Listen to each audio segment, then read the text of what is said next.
This is fairly steep. You can see down where I came from. Here we are, Lingy Hut.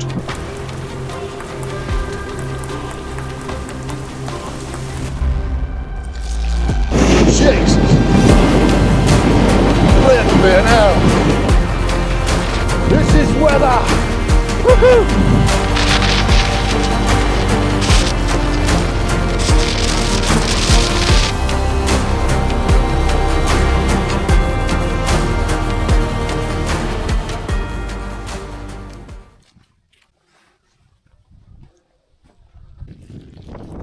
Hello and welcome back to the channel, Stevie's Adventures, all about hiking, wild camping and outdoor adventures.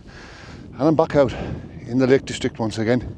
This time I'm in the Northern Fells again, but this time I am going up Carrick Fell, a Wainwright I have not completed yet, and I'm taking this route up. If you look on the map, it's up the steep bit and it is fairly steep. I can still see the car from here. But it's only a mile up to the summit of Carrick Fell from this way. So once I'm up, I'm up.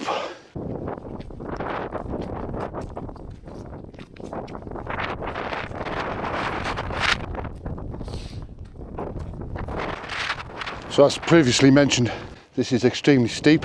Once I get to the top, that should be all of the climbing done, or most of it. Now, I do have my tent, but hopefully tonight I shall be staying in Lingy Hut. And I did do a video on Lingy Hut quite some time ago, which if you haven't seen, check it out. It's I put a link to it in the description of this. Hopefully, if there's no one there, I'll stay in there. But if there is somebody occupying it, I'll just find somewhere to camp. If I do have to find somewhere to put the tent, it's going to have to be somewhere as sheltered as possible because it is going to be very windy tonight. It may get to where I need to stay in the bothy, or on the side of it anyway. So let's hope it's empty.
Well, as you can see, it's very windy up here, very stormy now that I'm on the top. So I'm going to take a little 5 minutes and then I'm going to head off to Lingy Hut. Hopefully I make it. It's going to be rough on the top of this fell, getting there.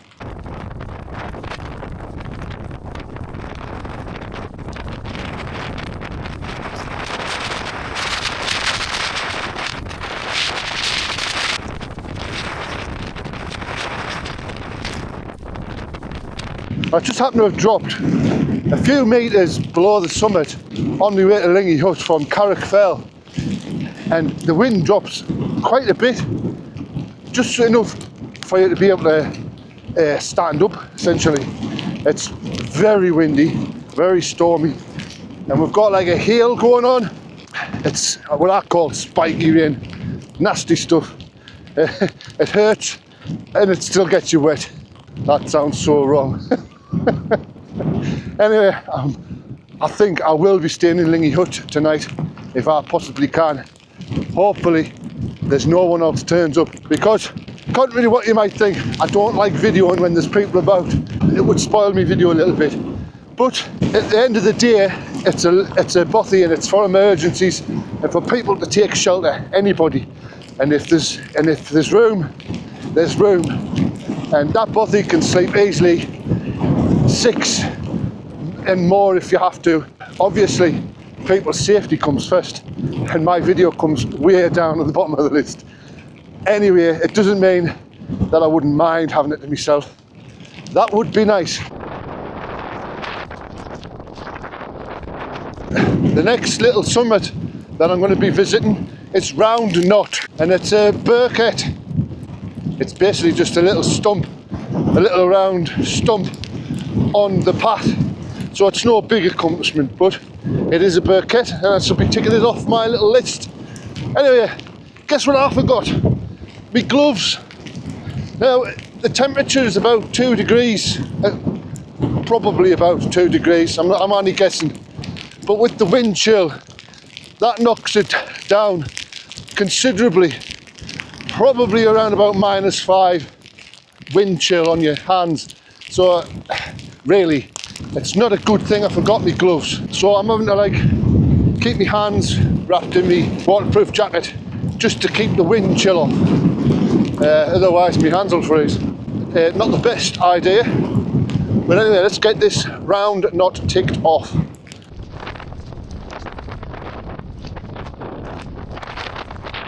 So this is Midland Hill, which is a Birkett, and it's another one I'm going to tick off my list. So now it's on to Lingy Hut.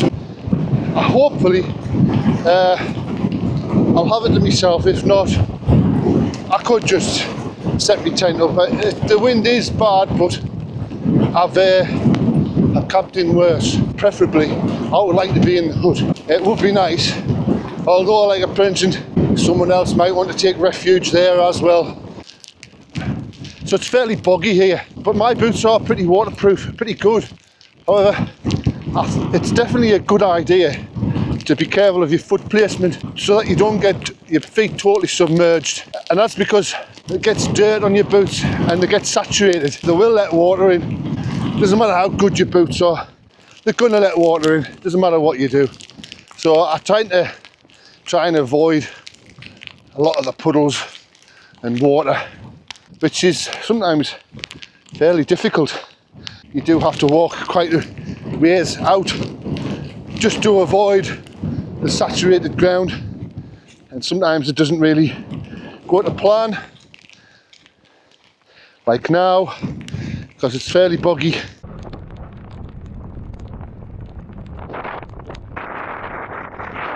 So I'm now on my way up to a Birkett in between Lingy Hut and High Pike, and it's called Harestones. It's just on the path that is the Cumbrian Way.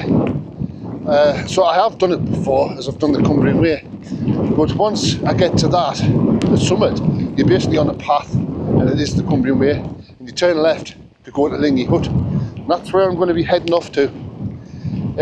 The wind has calmed down a bit where I am, probably because I'm in a bit of a dwell. But I'm guessing once I'm exposed on Harestones, it's going to be fairly windy again.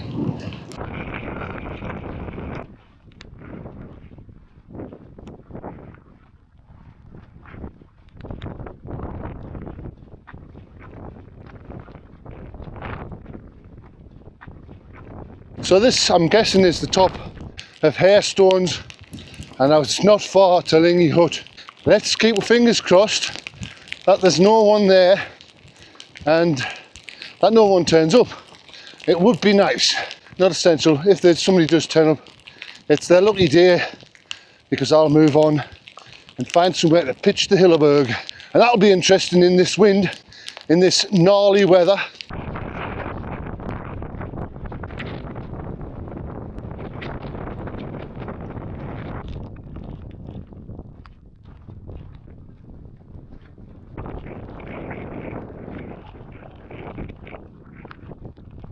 I'm in Lingy Hut, and there is no one here at the moment, but I've just looked at the book and there's still people doing the Cumbrian Way this time of year. Who knows whether I'm staying. I've got some stuff drying, waterproofs just hanging up, put a warm t-shirt on to try and get warmed up. Hopefully no one else comes, but Cumbrian Way walkers are normally around about. I do want to mention the Mountain Bothy Association. and these bothies. There is 4 in the Lake District. There's this one, which is Lingy Hut. There's one scale bothy, Dubs Hut, and then there's another one in the far eastern fells. I've used these bothies. I've been in this one about 5 times. Now, these bothies are primarily for people who are doing the Cumbrian Way, especially this one, or hikers who need refuge. The Mountain Bothies Association do a fantastic job of keeping these nice. Especially this one, it's really kept nice. Now, I'm just as guilty as quite a lot of people. I like to stay in a bothy now and again. It's not very often. I'm more of a wild camper, but staying in a bothy is special, especially with your friends. The bothies are for everybody, and if there's space, there's space. If they're not a hotel, basically. But I always say, give more to the bothy than what you take. Make sure it's nice and tidy. There is some food left here, but I'm not sure whether leaving food is a brilliant idea. It does come in handy if you've got nothing and you get here and you can just cook some food because someone's left you some. But I'm not sure if the Bothy Association likes you to leave any food here. I'm not sure. It stopped raining long enough for us to show the outside of this bothy. It's really well maintained. Obviously, there's a lot of volunteers, do a lot of hard work, don't get any thanks. They do it for free. They do it for the love of it, which I think is commendable.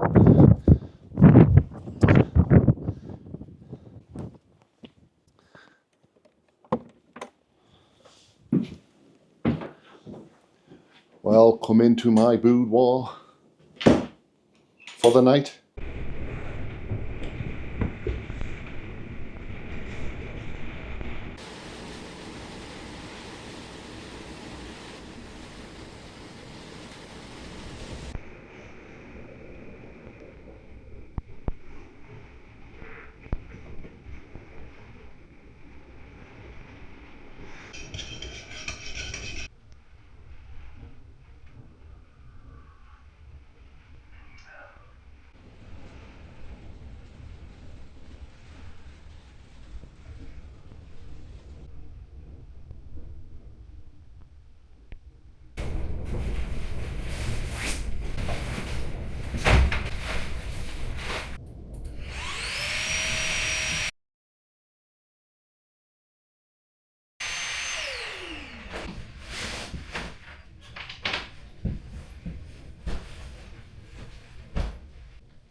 I'm all set up now.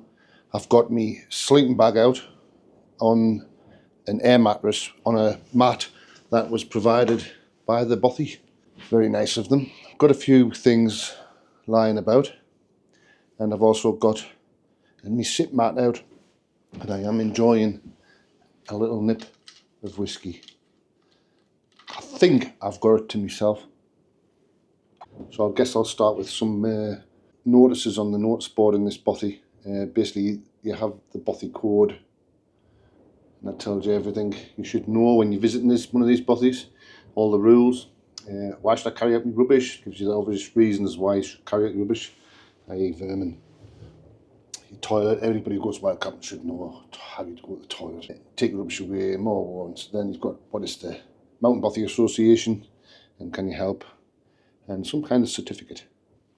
And down here we've obviously got the shovel for toilet duties, a brush for cleaning up, and a fire blanket for safety. Stays like a little kitchen thing. Got some stuff being left here. Obviously people leaving stuff for other people. There's a meal there and some pasta and a pasta jar with a cute little note on. Telling you when it was opened. Obviously somebody will have to take that down. And some used candles. 3 beds and floor space if you need it. There's a nice handy little bench thing that was there the last couple of times I've been here. And there's some mats on these beds. You could probably sleep like 1, 2, 3, 4, 5, 6, 7 if you put 3 on the floor. So 7 or 8 people you could probably get. So 7 or 8 people you could probably get in here. I find this place is exceptionally well looked after. The volunteers who come up here must do a fantastic job. They must be always up here because it's absolutely immaculate. Immaculate. It's been painted, been freshly painted. There's no graffiti. It's beautiful. Everything's spotlessly clean. The floors had to be repaired at some point. That happened a few years ago, I think. But everything's pristine. The windows freshly painted. I was reading the book. The volunteers for the Mountain Bothy Association do come up here often. And sadly, sometimes there are some undesirables that trash the place. And it's these volunteers that have to clean it all up. I also do have my waterproof jacket on one of these hangers, and also my waterproof trousers, my cap, my gaiters, and just up here I do have my t-shirt hanging from a little washing line, which is handy. Also do have my light hanging from the ceiling. Hopefully that will last me all night. I'm not so sure about this window. I wish there were some curtains for it. Time is getting on, so I'm guessing it's unlikely anybody's going to come up here now in the dark.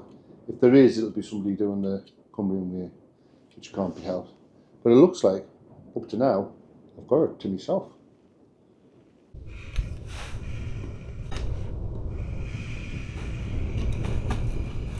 Somebody who was here before me, maybe a couple of nights ago, has left some camping meals, and they left one in particular which caught my eye, chocolate pudding with chocolate sauce. Now, I've never tried these camping meals before, especially the desserts, so I thought I'll take that person up on his offer, and I might chow down on that. And I'm just heating it up now with my Jetboil. You just basically tear the lid off the packet and just put in some water and boil it. So I'm just simmering this chocolate pudding. Hopefully it's going to work. Shouldn't take too long before that's hot enough to eat. Thank you whoever left it. I shall enjoy it. I have never, it doesn't smell good like, I've never had one of these before, so I don't know what it's like. That is it.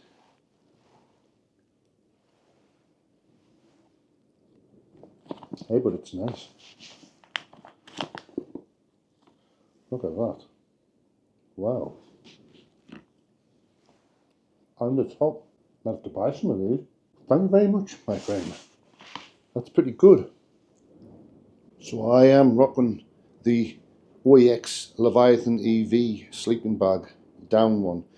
This is the one I always seem to use. It's one of the first ones I got as well. But I am in need of a new sleeping bag. I'm still looking. But this one serves me well, and it was reasonably priced.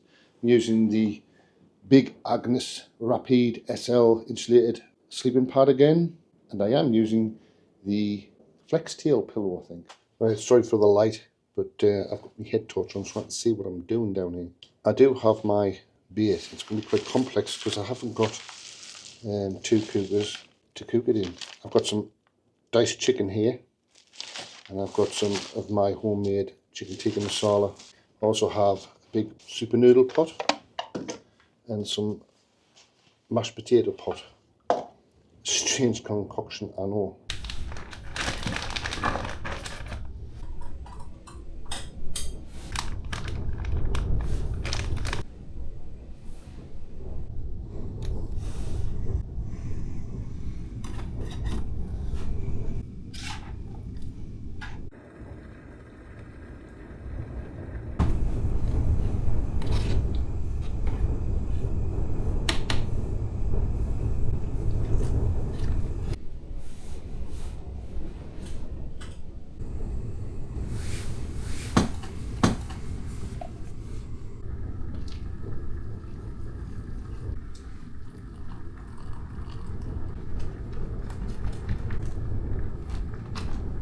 I have here some homemade chicken tikka masala with chicken in.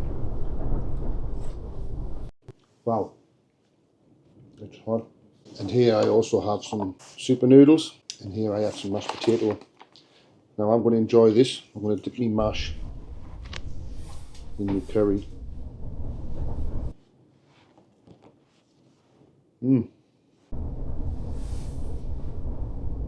Well, I'm definitely full now. I think I made too much, to be honest, but that was absolutely fantastic. Now I'm stuffed. I do have a little bit of more whiskey left to go. However, I think it's time for me to chill out and go to sleep. Anyway, for now, see you in the morning. Well, good morning. Didn't sleep too well. Very windy outside, as you can probably hear. But I imagine it would have been a lot worse in a tent. So I think I'm going to get ready and have a little bit of breakfast and a coffee.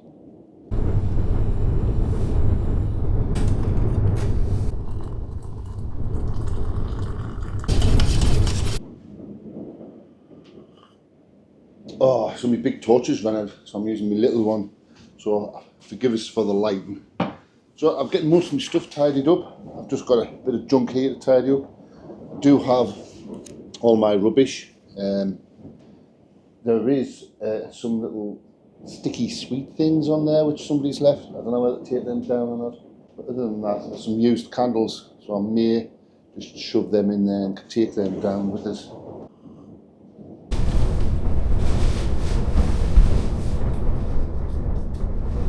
Right, because I've used cooker and cooked on here last night, it's fairly minging, made a right bit of a mess.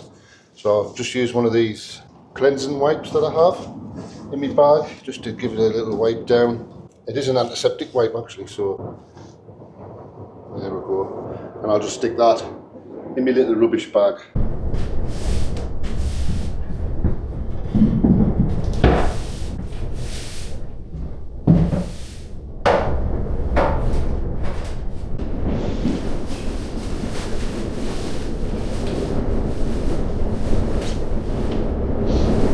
Tidied up as best I can. Everything's as I found it. I've had a little bit of a sweep up and I've cleaned where I was doing my cooking. So I've enjoyed my stay at this little bothy. Very nice. Leave no trace. It's the best way to do it. Anyway, let's get out of here.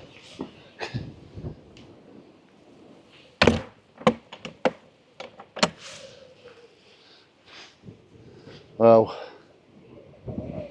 It's very windy. I'm actually shaded by the bothy itself. As soon as you step out from underneath it, it's extremely windy. I've got to go this way and onto that ridge and all the way along to the top of Carrickfell and then back down that steep hill back to the car. I'll just show you how windy it is. I'll hold on to my hat. Way! And the rain hits you then. It's going to be arduous walking, very arduous walking back.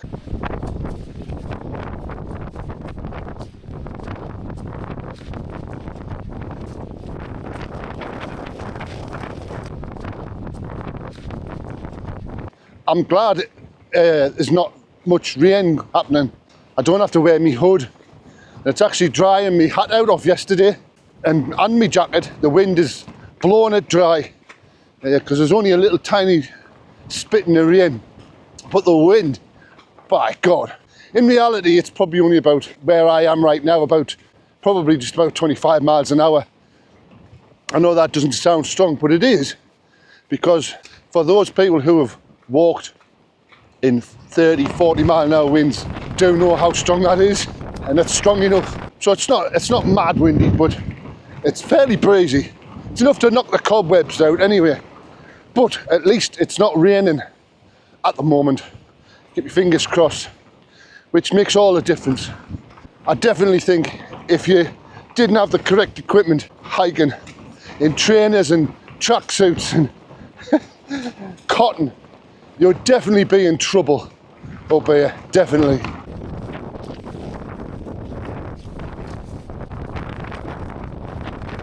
I'm on my way leaving the Lingy Hut, on my way to Hyde Pike, and when I get to Hairstones, that's where I'm going to turn right and head along towards Carrickfell. You can see just up there, that's Hyde Pike.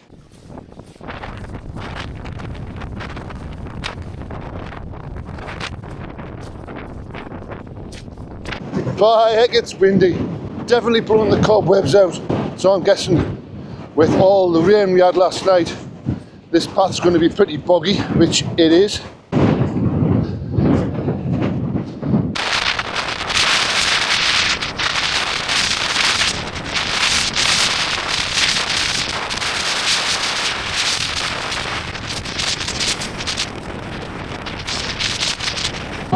part way across Carrick Fell, and you've got this little saddle bit. My God, just the wind halfway come through there. Jesus. Yeah, now this is windy. This is definitely kicking on to about 30, 35 miles an hour. I'm no expert, I haven't got anything to measure with, but this is fairly strong. And it's coming through this saddle. Very windy. Flipping hell.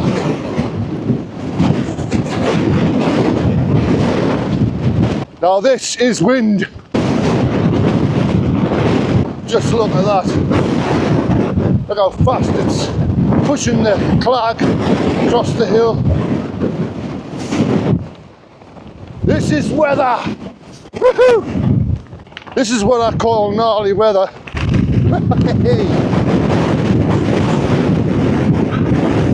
Let's get to the top of Carrick Fell. Make way down to the car.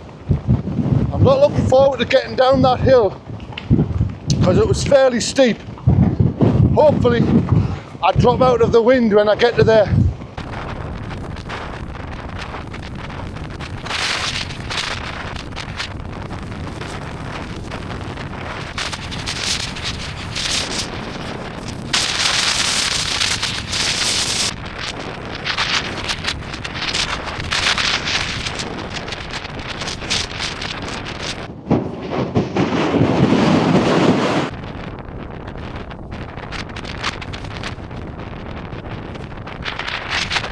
So the wind has dropped a little bit here, just enough that it's not blowing you over as I expected it to. The further down I get into that downhill, hopefully the less wind there'll be, but it does feel like it's easing off a little bit as I'm descending, which is good because I didn't fancy going down that steep bit with wind like this.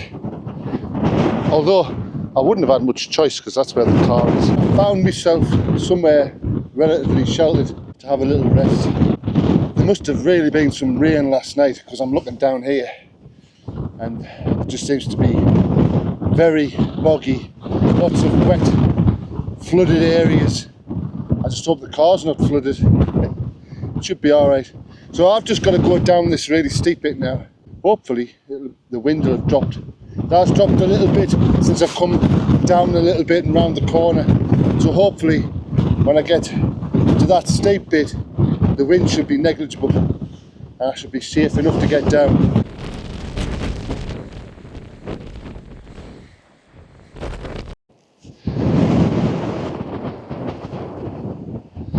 I've managed to get down most of it. I can see the car now just down here and I can see the way home. So my journey's just about over, but this video is over. If you've enjoyed it, please subscribe, like, and drop us a comment, and I'll see you on the next one.